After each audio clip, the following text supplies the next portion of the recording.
Oke guys, welcome back to Seidonghua Animasi dalam pembahasan alur cerita prediksi alias spoiler BTTH Season 5 episode ke-116 part 1. Oke, tanpa lama-lama langsung kita gaskan aja bosku. Dimana diceritakan bahwa Suner kekasih kesayangan Xiao Yan telah datang dan dengan bantuan dua tetua dojunnya berhasil memaksa Bing He menarik mundur pasukan lembah sungai es, serta menangkap jiwa King Hai untuk diberikan kepada Soyan. Namun ternyata masalah belumlah selesai karena begitu dia memperkenalkan kekasihnya Suner kepada Xiao Yixian, kedua gadis itu justru mengeluarkan aura permusuhan di pertemuan pertama mereka. Di mana Douki abu-abu dan nyala api berwarna keemasan bertabrakan dengan tenang ketika tangan halus dan lembut kedua gadis cantik di hadapan Soyan melakukan kontak. Perubahan tak terduga yang tiba-tiba ini bahkan membuat tetua Lin dan Yuan terkejut dan buru-buru melangkah maju untuk turun tangan kalau saja Xiao Yixian mengancam keselamatan Suner. Namun belum sampai kedua tetua bertindak, Soyan yang juga merasakan gejolak Douki dari dua gadis di hadapannya hampir saja melerai keduanya. Sebelum baik Suner maupun Xiao Yixian sudah sama-sama menarik tangan mereka dan memunculkan senyuman manis ketika memuji satu sama lain. Suner dengan lembut mengucapkan terima kasih kepada Xiao Yixian karena telah menjaga Soyan selama ini, sementara itu Xiao Yixian juga mengemukakan kekagumannya kepada Suner yang berkali-kali disebutkan namanya oleh Soyan, kini baru menyadari jika kekasih kecil Xiao Yan itu memang seorang wanita yang diberkati oleh surga. Meskipun kedua wanita ini tampak sangat hangat ketika mereka berbicara, Soyan bisa menangkap ada perasaan samar dari keduanya yang menolak untuk satu sama lain yang membuatnya menjadi pusing. Karena itulah Xiao Yan buru-buru menggelengkan kepalanya dan berbicara tanpa daya ketika mengajak rekan-rekannya untuk beristirahat, terutama mencari tempat sepi untuk ngobrol empat mata dengan Suner yang sudah begitu dia rindukan. Soyan dan kawan-kawan kembali ke manor klan Ye di mana Ye Xinlan dan Ye Zong beserta seluruh anggota klan Ye sudah menunggu mereka. Xinlan sendiri sudah tahu jika gadis secantik rembulan yang kembali bersama Soyan ini adalah salah satu pendiri gerbang Pan sehingga alkemis muda gerbang Pan itu buru-buru membungkuk penuh penghormatan. Baru setelah itu Soyan meminta bantuan klan Ye untuk mengaturkan tempat bagi dia dan rekan-rekannya beristirahat yang langsung disambut dengan ungkapan penuh kesediaan dari sang kepala klan Ye. Baru setelah diatur tempat untuk mengobrol dan beristirahat, Soyan duduk di kursi dengan sakit yang menusuk di pembuluh darahnya masih merasakan efek samping dari perubahan tiga api misterius yang dia gunakan ketika melawan Tianze. Suner mendorong secangkir teh ke hadapan Soyan sambil menanyakan apa rencana Xiao Yan setelah ini. Soyan mengeratkan pegangannya kepada cangkir sambil berkata dengan tegas jika dia harus menyelamatkan guru dan ayahnya dari tangan Aula Jiwa. Begitu nama Yao Lao disebut-sebut, Tetua Lin dan Tetua Yuan langsung meringis terkejut menanyakan apakah benar Soyan adalah murid dari Yao Chen yang dikenal sebagai alkemis terhebat sepanjang sejarah. Soyan hanya tersenyum kecil mendengar pujian yang dilayangkan dua tetua klan Gu kepada Yao Lao sebelum beralih kepada Suner yang menunjukkan wajah ragu-ragu. Suner sedikit gelisah karena dia menduga Aula Jiwa pasti akan mengambil tindakan pencegahan agar Soyan tidak bisa menyelamatkan Yao Lao termasuk salah satunya dengan menggeser markas tempat Yao Lao ditahan. Suner memperingatkan Soyan jika kekuatan Aula Jiwa jauh lebih besar dari apa yang sudah pemuda itu lihat, oleh karena itu Soyan tidak boleh sembrono karena selain Xiao Yan kesayangannya itu masih memiliki bakat besar untuk menyelamatkan Yao Lao dan Xiao Zhan ayahnya Xiao Yan.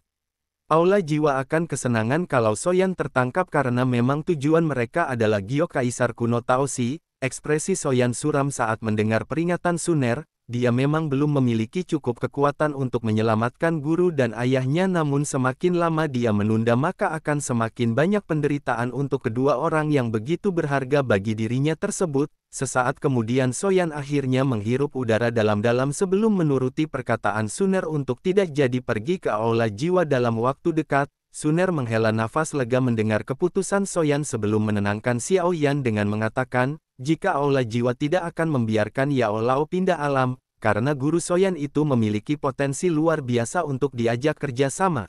Soyan mengangguk patuh sebelum memutuskan untuk fokus pada kompetisi Menara Pil lebih dulu, dan jika dia berhasil menyempurnakan api 3000 pembakaran maka kualifikasinya untuk menantang Aula Jiwa akan semakin besar. Singkat cerita siang telah berlalu dan malam hari pun tiba ketika Soyan masih memulihkan kondisinya. Pasca baku hantam di ruang tamu dalam manor klan Ye, Gelombang demi gelombang energi alam perlahan memasuki tubuh Soyan menyebabkan rasa sakit yang memancar dari pembuluh darahnya. Secara bertahap berkurang, wajah putih pucatnya telah pulih dari kemerahan halus sebelum akhirnya menghela napas lega, merasakan jika kondisinya telah jauh lebih baik daripada tadi siang. Baru setelah selesai melakukan pemulihan, Soyan merenung memikirkan pertarungan hari ini dan bertanya-tanya apa jadinya jika Suner tidak datang menyelamatkannya. Meski demikian, Soyan tidak mau terus bergantung kepada Suner juga kebesaran klan Gu yang ada di balik nama kekasih kecilnya. Apalagi Soyan mampu merasakan jika mendapat restu dari klan Gu ini tidak akan semudah membalikkan telapak tangan, dan bahkan posisinya saat ini masih banyak ditentang oleh internal klan Xiao yang percaya bahwa bahkan jika klan Gu menentangnya, Suner tidak akan mempedulikan itu sama sekali dan tetap mendukungnya sepenuh hati. Hal ini dapat dibuktikan dengan fakta bahwa klan Gu masih tidak menyadari bahwa giok kaisar kuno tahu masih bersamanya bahkan sampai sekarang, di mana hal itu jelas disebabkan karena Suner menguncinya sebagai rahasia. Karena itulah entah untuk menyelamatkan orang-orang yang dia kasihi maupun mendapatkan cinta yang dia dambakan, Soyan percaya jika kekuatan yang cukup akan mampu membawanya mencapai segala hal yang dia idam-idamkan. Soyan baru saja akan memasuki kondisi pelatihannya sekali lagi ketika matanya tiba-tiba beralih ke jendela ruangan sebelum tersenyum dan memanggil nama kekasih kecilnya yang sudah bersembunyi di sana. Beberapa lama tawa lembut ditransmisikan ke dalam ruangan ketika sosok gadis bergaun hijau yang membawa keindahan luar biasa itu berdiri dengan cantik di depan Xiao Yan, menanyakan kenapa Xiao Yan belum juga beristirahat padahal hari sudah larut. Soyan memperhatikan wanita yang anggun dan mempesona di hadapannya, memandang paras manis itu lekat-lekat sembari berusaha keras untuk menjaga iman dan menahan nafsu yang telah dia tekan selama bertahun-tahun. Karena itulah daripada terjadi hal-hal yang tidak diinginkan yang memang dinanti-nantikan, Xiao Yan pun hanya menggenggam tangan lembut Suner yang seperti giok hangat sebelum menarik gadis cantik rembulan itu untuk duduk di sisinya. Suner sendiri juga sudah tidak bisa menahan rindu yang mengguncang di hatinya ketika bersandar pada bahu lebar Soyan hingga membuat Xiao Yan pun akhirnya menyerah untuk menjaga iman dan menarik kekasih kecilnya itu dalam pelukan erat. Sekali lagi Soyan menghirup aroma harum dari rambut Suner dengan seikat frustasi, seolah berusaha untuk meredam rindu yang seperti ingin memecahkan hatinya dari dalam. Soyan menjadi semakin terharu ketika Suner menyerahkan sebuah gulung berisi 3 teknik segel terakhir dari rangkaian segal dewa, sebelum lanjut mengobrol tentang giok kaisar kuno Tause yang sebenarnya juga merupakan benda yang diincar oleh klan Gu. Suner ragu sejenak ketika Soyan sudah tahu alasan awal kenapa dia tiba-tiba muncul di tengah keluarga Xiao. Namun Soyan pun sudah cukup dewasa untuk memahami jika gadis secantik rembulan itu bahkan lebih memilih mengkhianati keluarganya daripada harus merebut sesuatu dari Soyan. Baru setelahnya Suner menceritakan jika giok kaisar kuno Tause terikat dengan misteri Dou di terakhir di benua Douqi, dan faksi-faksi kuat berusaha untuk menggabungkan potongan-potongan giok kaisar kuno Tause tersebut karena giok kaisar kuno Tause merupakan kunci untuk memasuki rumah si Doudi, dan menduga bisa mendapatkan metode untuk maju ke kelas Doudi dari sana. Oleh karena itulah sebelum Soyan memiliki kekuatan yang cukup untuk menindas dunia, Xiao Yan tidak boleh mengekspos giok kaisar kuno Tause di tangannya. Soyan mengangguk saat dia mempelajari ekspresi muram Suner sebelum memahami aula jiwa mengincar keluarga Xiao juga karena benda ini.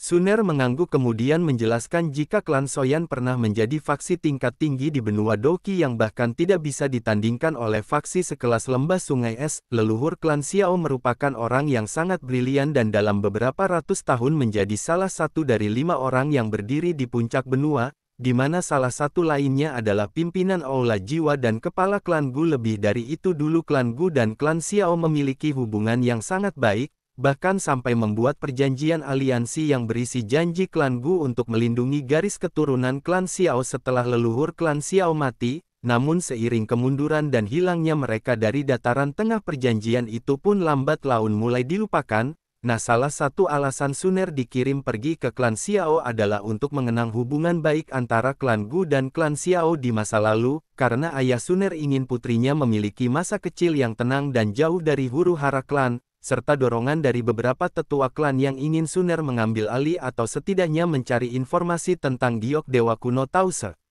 Soyan terkekeh kecil mendengar cerita Suner mengatakan jika nasib klan Gu sangat menyedihkan karena Bak sudah jatuh tertimpa tangga pula, bukan hanya gagal mendapatkan giok kaisar kuno Taos Tuan Putri yang begitu mereka puja-puji itu alias Suner tergila-gila juga sama ke Pak Boy Annya.